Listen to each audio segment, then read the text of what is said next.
The presentation of this walk is a little bit different because I did this walk before I got my GoPro camera, and it's very likely a walk that I might not actually do again. You'll find out why as we get into the walk. But anyway, we've taken the bus up from Puerto de la Cruz to Santiago del Teide, and we're now walking down the well-defined donkey track that takes us from Santiago right down to the coast at Puerto Santiago. We're passing through a farmed area, so there's plenty to see, including this little guy who's keeping an eye on us as we walk past. And the flora is pretty spectacular as well, as we come across plants like this succulent just growing in the wall at the side of the donkey track.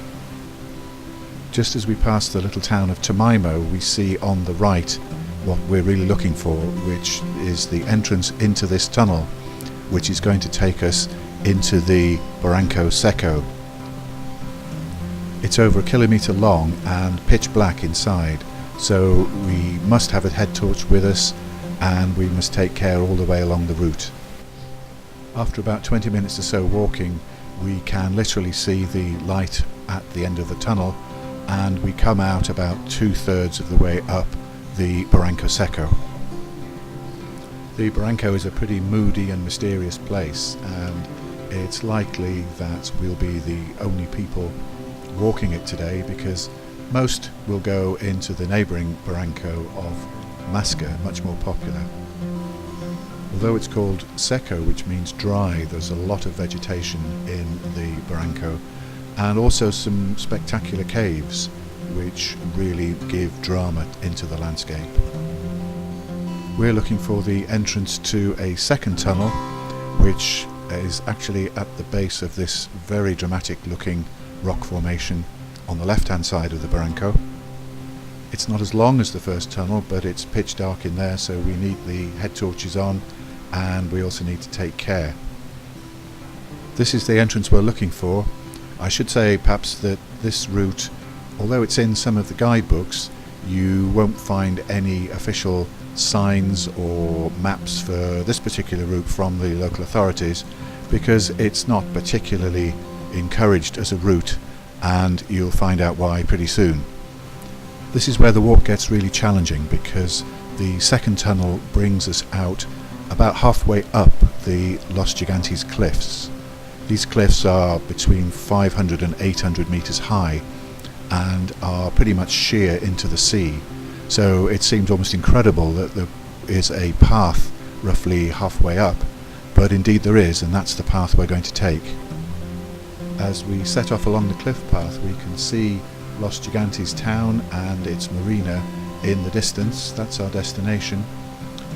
It's most definitely not a walk for the faint-hearted. I think you really need to be experienced in this sort of walking to try it, and you also need a day which is absolutely dry and completely calm. You don't want any sort of wind or wet to make it even more hazardous. This is the kind of footpath that you're faced with. It's an exhilarating walk, to say the least, but definitely one for people with experience and the appropriate gear, particularly I would say footwear. If you do it though, the reward is absolutely spectacular. I can't think of any other way in which you can get a view like this, halfway up the sheer cliffs, looking backwards towards the very highest section of Los Gigantes. Here's a slightly different view of the view looking back, which includes a section of the path that we've just walked, and it's pretty impossible to pick it out even at this close distance. Just so you can pick it out, there it is in green. After about half an hour of that sort of walking, the path becomes a little bit easier, the slope is less sheer, and we're pretty soon into the safety of Los Gigantes. Definitely a walk to remember, this one. I hope you enjoyed it, and I'll see you on the next walk.